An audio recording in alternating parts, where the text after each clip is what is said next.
ಇಡೀ ವಿಶ್ವವೇ ಕಾತರದಿಂದ ಕಾಯ್ತಾ ಇರುವಂತ ಒಂದು ಚಿತ್ರ ಇದು. ಕನ್ನಡದ ಹೆಮ್ಮೆಯ ಯಶ್ ಆಲ್ರೆಡಿ ಈ ಒಂದು ಚಿತ್ರದ ವಿಚಾರಕ್ಕೆ ಸಂಬಂಧಪಟ್ಟಂತೆ ಯಾವ ರೀತಿಯಾಗಿ ಪ್ರೀ ರಿಲೀಸ್ ಇವೆಂಟ್ ಗಳನ್ನ ಮಾಡ್ತಾ ಇದ್ದಾರೆ ಕರ್ನಾಟಕದಲ್ಲೇ ಆಗಲಿ, ಹಾಗೆ ಬಾಲಿವುಡ್ ನಲ್ಲೇ ಆಗಲಿ, ಮತ್ತೊಂದು ಕಡೆ ಆಂಧ್ರದಲ್ಲೂ ಕೂಡ ಮಾಡಿರುವಂಥದ್ದು. ಈ ಸಂದರ್ಭದಲ್ಲಿ ಅವಘಡ ಸಂಭವಿಸಿದೆ. ಟಾಕ್ಸಿಕ್ ಪ್ರೀ ರಿಲೀಸ್ ಇವೆಂಟ್ ನಲ್ಲಿ ಅವಘಡ ಆಗಿದೆ. ಸೌಂಡ್ ಸಿಸ್ಟಮ್ ಬಿದ್ದು ಇಬ್ಬರಿಗೆ ಗಂಭೀರ ಗಾಯ ಆಗಿದೆ. ಯಶ್ ಭಾಗಿಯಾಗಿದ್ದಂತ ಕಾರ್ಯಕ್ರಮದಲ್ಲಿ ದುರಂತ ಸಂಭವಿಸಿರುವಂತದ್ದು. ಯಶ್ ಅವರನ್ನ ನೋಡ್ಲಿಕ್ಕೋಸ್ಕರ ಸಾಕಷ್ಟು ಸಂಖ್ಯೆಯಲ್ಲಿ ಜನ ಬಂದಿದ್ರು. ಮಲ್ಲಾರೆಡ್ಡಿ ಯೂನಿವರ್ಸಿಟಿಯಲ್ಲಿ ನಡೀತಾ ಇದ್ದಂತ ಒಂದು ಕಾರ್ಯಕ್ರಮ. ದೊಡ್ಡ ಸಂಖ್ಯೆಯಲ್ಲಿ ಅಭಿಮಾನಿಗಳು ಸೇರಿದ್ರು ಯಶ್ ಅವರನ್ನ ನೋಡಬೇಕು ಅನ್ನುವಂತ ನಿಟ್ಟಿನಲ್ಲಿ. ಈ ಸಂದರ್ಭದಲ್ಲಿ ಸೌಂಡ್ ಸಿಸ್ಟಮ್ ಬಿದ್ದು ಇಬ್ಬರಿಗೆ ಗಂಭೀರವಾದಂತ ಗಾಯ ಆಗಿದೆ. ದೊಡ್ಡ ಇವೆಂಟ್ ನಡೀತಾ ಇತ್ತು. ಒಬ್ಬ ಕನ್ನಡಿಗ ಮಲ್ಲಾರೆಡ್ಡಿ ಯೂನಿವರ್ಸಿಟಿಯಲ್ಲಿ ಇವೆಂಟ್ ಮಾಡುವಂತ ಸಂದರ್ಭದಲ್ಲಿ ಅಷ್ಟು ದೊಡ್ಡ ಸಂಖ್ಯೆಯಲ್ಲಿ ಅಭಿಮಾನಿಗಳು ಸೇರ್ತಾರೆ ಅಂತ ಯಾರು ಅಂದ್ಕೊಂಡಿರಲಿಲ್ಲ. ಆ ಲೆವೆಲ್ಗೆ ಜನ ಸೇರಿದ್ರು. ಈ ಸಂದರ್ಭದಲ್ಲಿ ಆಗಿರುವಂತ ಒಂದು ಚಿಕ್ಕ ದುರಂತ. ಹೈದರಾಬಾದ್ನಲ್ಲಿ ನಡೆದಂತ ಕಾರ್ಯಕ್ರಮ. ಇಬ್ಬರು ವಿದ್ಯಾರ್ಥಿಗಳಿಗೆ ಗಾಯ ಆಗಿದೆ. ಗಾಯಾಳುಗಳನ್ನು ಆಸ್ಪತ್ರೆಗೆ ದಾಖಲಿಸಿ ಚಿಕಿತ್ಸೆಯನ್ನ ಕೊಡಿಸಲಾಗ್ತದೆ. ನಿಮಗೆ ತೋರಿಸ್ತಾ ಇದೆ ನೋಡಿ. ಅಲ್ಲಿ ಯಶ್ ಹೇಳ್ತಾರೆ, ಯಾರು ಹತ್ಬೇಡಿ, ಆ ರೀತಿಯಾಗಿ ಸುಮ್ಮನೆ ತೊಂದರೆ ಮಾಡ್ಕೋಬೇಡಿ ಅಂತೆಲ್ಲ ಹೇಳ್ತಾರೆ. ಈ ಸಂದರ್ಭದಲ್ಲಿ ಅಲ್ಲಿ ಸೌಂಡ್ ಸಿಸ್ಟಮ್ ಇಟ್ಟಿರ್ತಾರಲ್ಲ, ಅದ್ರ ಮೇಲೆಲ್ಲ ಹತ್ಕೊಂಡು ಕೂತ್ಕೊಂಡು ನೋಡ್ತಾ ಇದ್ರು ರಾಕಿ ಬಾಯ್ನ. ಈ ಸಂದರ್ಭದಲ್ಲಿ ಸಂಭವಿಸಿರುವಂತ ದುರಂತ. ಕಾಮನ್ ಸೆನ್ಸ್ ಇಲ್ಲ. ಅದ್ರ ಮೇಲೆ ಹತ್ತಿದ್ರೆ ತಡ್ಕೊಳುತ್ತಾ ಅದು ಅವ್ರ ವೆಯ್ಟ್ ಅನ್ನ. ಹತ್ತಿ ನಿಂತ್ಕೊಂಡು ನೋಡ್ತಾ ಇದ್ರು. ಈ ಸಂದರ್ಭದಲ್ಲಿ ಬಿದ್ದಿದೆ. ಇದ್ರ ಬಗ್ಗೆ ಇನ್ನಷ್ಟು ಮಾಹಿತಿಯನ್ನ ಕೊಡ್ತಾ ಹೋಗ್ತಾರೆ ನಮ್ಮ ಪ್ರತಿನಿಧಿ ಗೀತಾ. ನಮ್ಮ ಜೊತೆ ದೂರವಾಣಿ ಸಂಪರ್ಕದಲ್ಲಿದ್ದಾರೆ. ಗೀತಾ, ಟಾಕ್ಸಿಕ್ ಮೇಲೆ ದೊಡ್ಡ ನಿರೀಕ್ಷೆ ಇರುವಂತದ್ದು 26ನೇ ತಾರೀಕು ರಿಲೀಸ್ ಆಗ್ತಾ ಇದೆ. ಹಾಗೆ ಪ್ರೀ ರಿಲೀಸ್ ಇವೆಂಟ್ ಗಳನ್ನ ಕೂಡ ಮಾಡಲಾಗ್ತಾ ಇರುವಂತದ್ದು.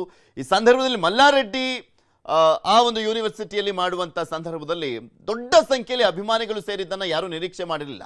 ಇದೇ ಸಂದರ್ಭದಲ್ಲಿ ಅವರನ್ನು ನೋಡಬೇಕು ಅನ್ನುವಂತ ಕಾತುರ ಕೂಡ ಅಲ್ಲಿನ ಜನರಿಗೆ ಯಾವ ರೀತಿಯಾಗಿತ್ತು ಅನ್ನುವಂಥದ್ದು ಈ ದುರಂತದಿಂದ ತೋರಿಸ್ತಾ ಇದೆಯಾ ಅಂತ. ಹೇಗಿದ್ದಾರೆ ಗಾಯಗೊಂಡಂತವ್ರು? ಹೌದು ಪೃಥ್ವಿ, ಯಾಕಂತ ಹೇಳಿದ್ರೆ ಕಳೆದ ಕೆಲವು ವರ್ಷ ಅಂದ್ರೆ 2024ರಲ್ಲಿ ಒಂದು ಅವಘಡ ಆಗುತ್ತೆ ಕರ್ನಾಟಕದಲ್ಲಿ. ಅಂದ್ರೆ ಗದಗ್ ಜಿಲ್ಲೆಯಲ್ಲಿ ಅಭಿಮಾನಿಗಳು ಯಶ್ ಬರ್ತ್ಡೇ ದಿನ ಒಂದು ಕಟೌಟ್ ಅನ್ನ ಕಟ್ಟಕ್ ಹೋದಾಗ ಸಾವನ್ನಪ್ತಾರೆ. ಸೊ ಅದಾಗಿಂದ ಅವರು ಬರ್ತ್ಡೇನ ಆಚರಿಸ್ಕೊಳ್ಳೋದೇ ಬಿಡ್ತಾರೆ. ಸೊ ಇವತ್ತಾಗಿರುವಂತಹ ಈ ಒಂದು ಇನ್ಸಿಡೆಂಟ್ ನ ನೋಡಿದ್ರೆ ಮುಂದಿನ ದಿನದಲ್ಲಿ ಈ ರೀತಿಯ ಒಂದು ದೊಡ್ಡ ದೊಡ್ಡ ಈವೆಂಟ್ ಗಳನ್ನ ಆಯೋಜನೆ ಮಾಡೋದೇ, ಅದರಲ್ಲಿ ಭಾಗಿಯಾಗೋದನ್ನೇ ಬಿಡ್ಬೋದೇನೋ ಅನ್ನುವಂತಹ ಸಾಧ್ಯತೆನೇ ಹೆಚ್ಚು ಅಂತ ಹೇಳ್ಬೋದು. ಯಾಕಂದ್ರೆ ಮಲ್ಲಾರೆಡ್ಡಿ ಯೂನಿವರ್ಸಿಟಿಯಲ್ಲಿ ಒಂದು ದೊಡ್ಡ ಪ್ರಮಾಣದಲ್ಲಿ ಅಪಾರ ಸಂಖ್ಯೆಯಲ್ಲಿ ಅಭಿಮಾನಿಗಳು ಸೇರ್ತಾರೆ. ಅದು ಟಾಕ್ಸಿಕ್ ನ ಹವಾ ಏನಿದೆ ಅನ್ನೋದಕ್ಕೆ ಒಂದು ಸಾಕ್ಷಿ ಅಂತಾನೆ ಹೇಳ್ಬೋದು. ಹಾಗೆ ಕನ್ನಡದ ಒಬ್ಬ ನಟನೊಬ್ಬ ಪರಭಾಷೆಯಲ್ಲಿ ಈ ರೀತಿ ಒಂದು ಸದ್ದನ್ನ ಮಾಡ್ತಾರೆ ಅಂತ ಹೇಳಿದ್ರೆ ಯಾರು ಕೂಡ ನಿರೀಕ್ಷೆ ಮಾಡಿರ್ಲಿಲ್ಲ. ಯಾಕಂದ್ರೆ ರಾಕಿ ಬಾಯ್ ಹವಾ ಆ ರೀತಿಯ ಇದೆ. ಬಟ್ ಈಗ ಈ ಒಂದು ಘಟನೆ ನಿಜಕ್ಕೂ ಬೇಸರವನ್ನ ತರಿಸುತ್ತೆ. ಯಾಕಂತ ಹೇಳಿದ್ರೆ ಫ್ಲಡ್ ಸೌಂಡ್ ಸ್ಟ್ರಕ್ಚರ್ ಏನಿದೆ ಅದನ್ನ ಇಟ್ಟಿರುವಂತಹ ಸಂದರ್ಭದಲ್ಲಿ ಅದ್ರ ಮೇಲೆನೆ ವಿದ್ಯಾರ್ಥಿಗಳು ಹತ್ತಿ ಯಶ್ ಅವರನ್ನ ನೋಡೋದಕ್ಕೆ ಅಂತ ಅಂದ್ಬಿಟ್ಟು ಹೋಗ್ತಾರೆ. ಸೊ ಅದು ಕೊಲಾಪ್ಸ್ ಆದಾಗ ಅವರು ಮೇಲಿಂದ ಬೀಳ್ತಾರೆ. ಆಗ ಇಬ್ರು ವಿದ್ಯಾರ್ಥಿಗಳಿಗೆ ಗಂಭೀರವಾಗಿ ಗಾಯ ಆಗುತ್ತೆ. ಆಗ ಅವರನ್ನ ಇಮಿಡಿಯೇಟ್ ಆಗಿ ಹಾಸ್ಪಿಟಲ್ಗೂ ಕೂಡ ಸೇರಿಸ್ತಾರೆ. ಆ ಸಂದರ್ಭದಲ್ಲಿ ವಿದ್ಯಾರ್ಥಿನಿ ಕೂಡ ಅನ್ಕಾನ್ಶಿಯಸ್ ಆಗ್ತಾರೆ. ಅಂದ್ರೆ ಅವರು ಮೇಲಿಂದ ಬಿದ್ದಾಗ ವಿದ್ಯಾರ್ಥಿನಿಗೂ ಕೂಡ ಸ್ವಲ್ಪ ಏಟ ಕಾರಣ ಆ ಹುಡುಗಿನೂ ಕೂಡ ಅನ್ಕಾನ್ಶಿಯಸ್ ಆಗ್ತಾರೆ. ಸದ್ಯಕ್ಕೆ ಅವರಿಗೆ ಒಂದು ಟ್ರೀಟ್ಮೆಂಟ್ ಅನ್ನ ಕೊಡ್ತಿದ್ದಾರೆ. ಯಾವುದೇ ರೀತಿಯ ಒಂದು ಗಂಭೀರ ಗಾಯ ಅಂತೂ ಆಗಿಲ್ಲ, ಗಂಭೀರ ಸಮಸ್ಯೆಯನ್ನು ಕೂಡ ಆಗಿಲ್ಲ.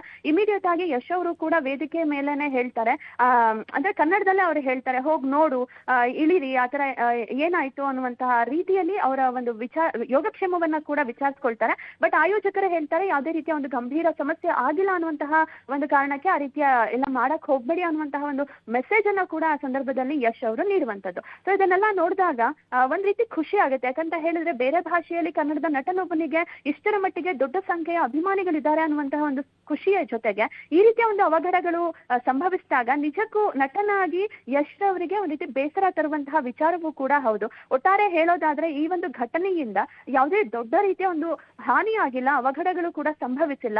ಮುಂದಿನ ದಿನದಲ್ಲಿ ಆಯೋಜಕರು ಏನಿರ್ತಾರೆ ಇದರ ಬಗ್ಗೆ ಒಂದ್ ರೀತಿ ನಿಗಾವನ್ನ ವಹಿಸಿ ಆ ಒಂದು ಅವರ ಒಂದು ಬೇಜವಾಬ್ದಾರಿತನದಿಂದ ಚಿತ್ರದ ನಟನ ಮೇಲೆ ಯಾವುದೇ ರೀತಿ ಪರಿಣಾಮ ಬೀರದೇ ಇರುವ ತರದಲ್ಲಿ ಒಂದು ಗಮನವನ್ನ ಹರಿಸೋದು ಒಳ್ಳೇದು ಅಂತಾನೆ ಹೇಳ್ಬೋದು ಪೃಥ್ವಿ. ಓಕೆ, ಧನ್ಯವಾದ ಗೀತಾ ನಿಮ್ಮೆಲ್ಲ ಮಾಹಿತಿಗಾಗಿ. ಯಶ್ಗೆ ಆಲ್ ಓವರ್ ಇಂಡಿಯಾ ಈಗ ಫ್ಯಾನ್ಸ್ ಇರುವಂತದ್ದು. ಎಲ್ಲೋದ್ರೂ ಕೂಡ ದೊಡ್ಡ ಸಂಖ್ಯೆಯಲ್ಲಿ ಅಭಿಮಾನಿಗಳು ಸೇರ್ತಾರೆ. ಈ ಸಂದರ್ಭದಲ್ಲಿ ನಡೆದಿರುವಂತ ಒಂದು ಘಟನೆ ಇದು.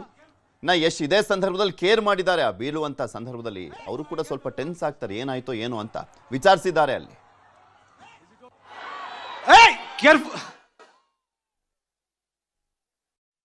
Is it okay there? Please check.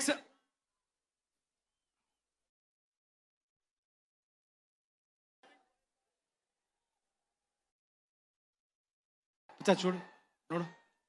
Please చూడండి, careful.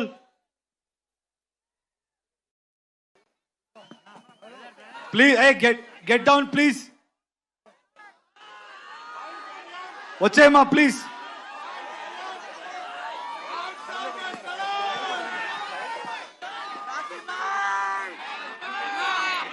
సౌండ్ రోస్టర్ పడినట్టుంది అక్కడ, దయచేసి కొంచెం కేర్ఫుల్ గా ఉండండి. అండ్ ఇందాక నుంచి మేము అనౌన్స్ చేస్తూనే ఉన్నాము. ఓకే కదా అక్కడ? ఓకేయా? అందరూ సేఫా? ఓకే. ಮುಂದೆ ಸುದ್ದಿ ಹೋಗೋಣ. ದರ್ಶನ್ಗೆ ಮಾಫಿ ಸಂಕಷ್ಟ, ದೈವದ ಮೊರೆ ಹೋದ ಪತ್ನಿ. ರಕ್ತೇಶ್ವರಿ ದೈವಕ್ಕೆ ಪೂಜೆ. ವಿಜಯಲಕ್ಷ್ಮಿ ಪ್ರಾರ್ಥನೆ ಏನು? ಸಂಕಟದಿಂದ ಪಾರಾಗ್ತಾರ ದಾಸ? ಮಂತ್ರ ದೇವತೆ ದೈವದ ಶಕ್ತಿ ಏನು? ವಿಜಯಲಕ್ಷ್ಮಿ ದೈವದ ಮೊರೆ.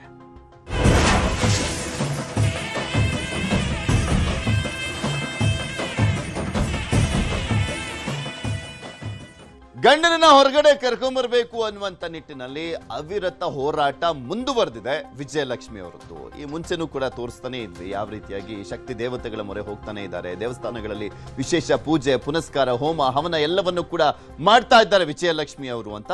ಅದರ ಮುಂದುವರೆದ ಭಾಗ ಜೈಲಿನಲ್ಲಿರುವಂತ ನಟ ದರ್ಶನ್ಗೆ ಮಾಫಿ ಸಾಕ್ಷಿಯ ಸಂಕಷ್ಟ ಇದೆ. ಸಂಕಷ್ಟದ ಹೊತ್ತಲ್ಲೇ ದೈವದ ಮೊರೆ ಹೋಗಿದ್ದಾರೆ ವಿಜಯಲಕ್ಷ್ಮಿ ಅವರು.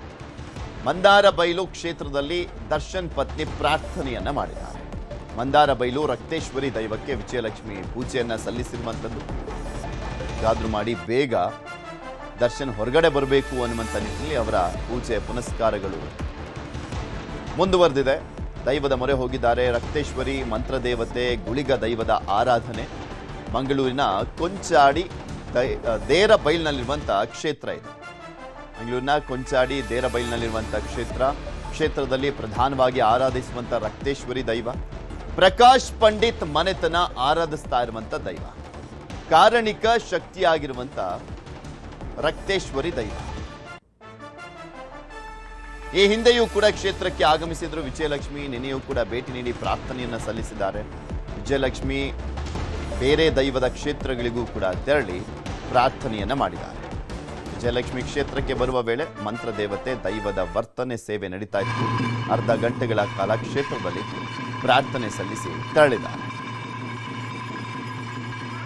ಕಡೆ ದರ್ಶನ್ ಸಂಕಷ್ಟದಲ್ಲಿರುವಂಥದ್ದು. ಆ ಸಂಕಷ್ಟಗಳ ಸರಮಾಲೆಗೆ ಈಗ ಮಾಫಿ ಸಾಕ್ಷಿ ಕೂಡ ಸೇರ್ಕೊಂಡಿದೆ.